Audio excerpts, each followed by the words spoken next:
Assalamualaikum warahmatullahi wabarakatuh. A'udzu billahi minasyaitonir rajim. Bismillahirrahmanirrahim. Alhamdulillahi rabbil alamin.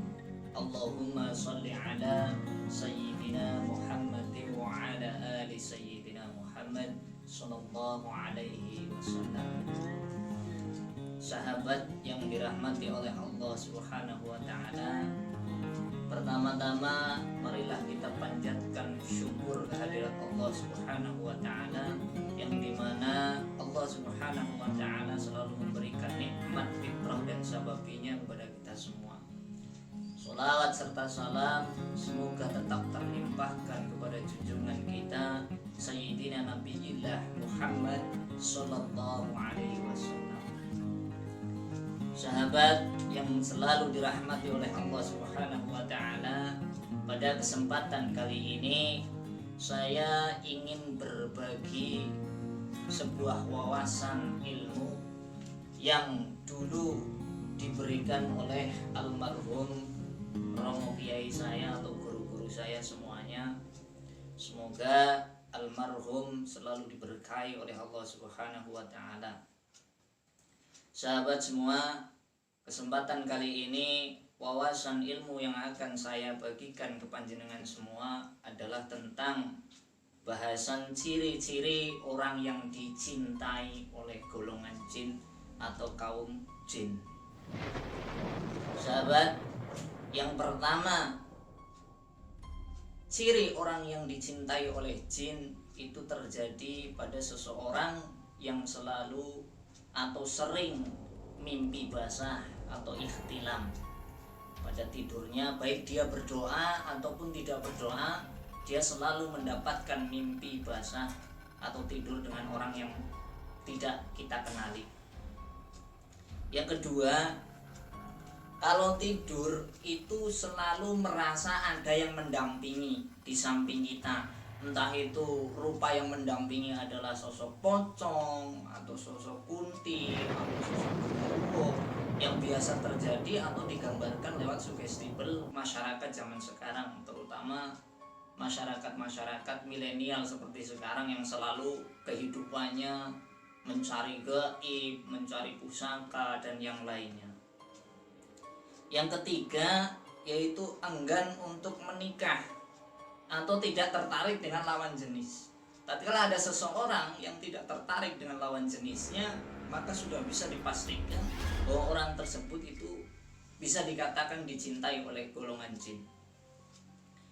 Yang keempat, jika menikah, maka orang itu tidak merasakan keharmonisannya dalam keluarga. Dalam rumah tangga selalu cekcok, perang, ya, marah-marah, emosi yang tidak jelas dan akhirnya menghancurkan keharmonisan keluarga itu sendiri. Untuk yang kelimanya, selalu menolak jika diajak berhubungan intim dengan pasangan halalnya. Ibarat yang laki-laki ngajak hubungan intim dengan si wanita atau istrinya menolak. Sama, pada saat istrinya menginginkan hubungan intim dengan suaminya menolak. Itu bisa dikategorikan masuk ke dalam ciri-ciri orang yang dicintai oleh jin. Untuk yang keenam, sulit memiliki keturunan. Nah, tatkala ada seseorang wanita atau laki-laki yang satu keluarga sulit sekali untuk mendapatkan keturunan, maka biasanya di antara keduanya ada gangguan dari golongan jin itu sendiri. Biasanya yang melakukan itu adalah golongan jin kafir atau golongan jin fasik. Na'udzubillah min dzalik. Yang ketujuh, mimpi dilamar oleh orang yang tidak dikenal. Yang ketujuh itu biasanya mimpi dilamar atau didatangi atau diajak menikah oleh orang yang tidak kita kenal. Untuk yang kedelapan, cenderung berkeinginan untuk onani atau masturbasi. Nah, ini yang biasanya sering terjadi pada anak-anak muda sekarang.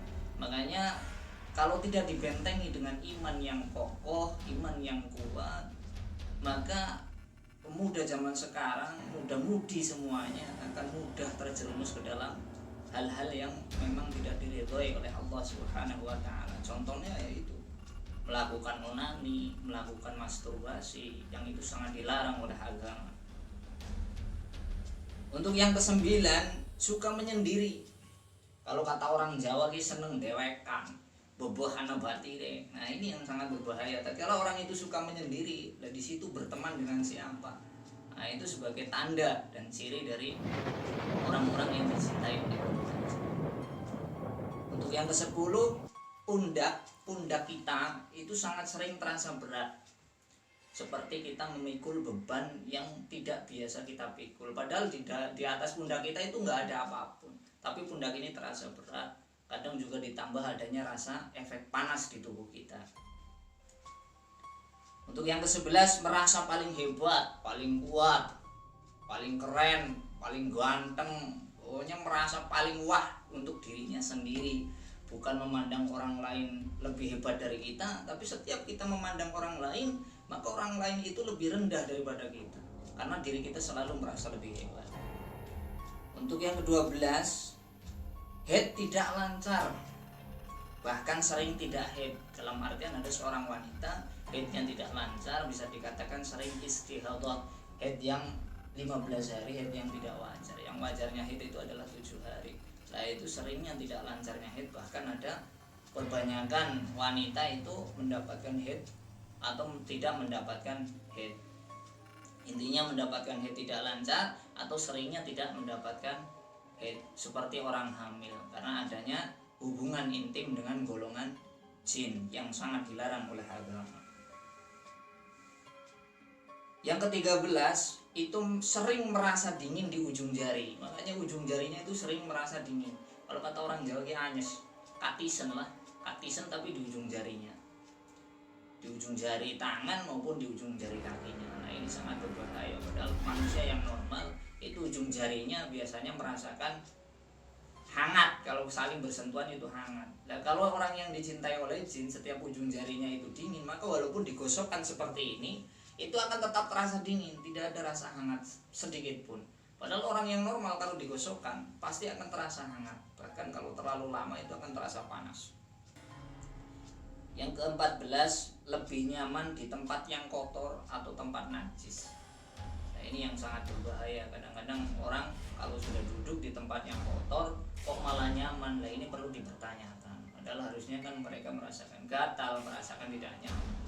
Tapi kalau orang yang tidak normal, seperti orang yang terkena gangguan jin atau orang yang dicintai oleh jin, biasanya malah justru mereka lebih cenderung nyaman duduk di tempat yang kotor.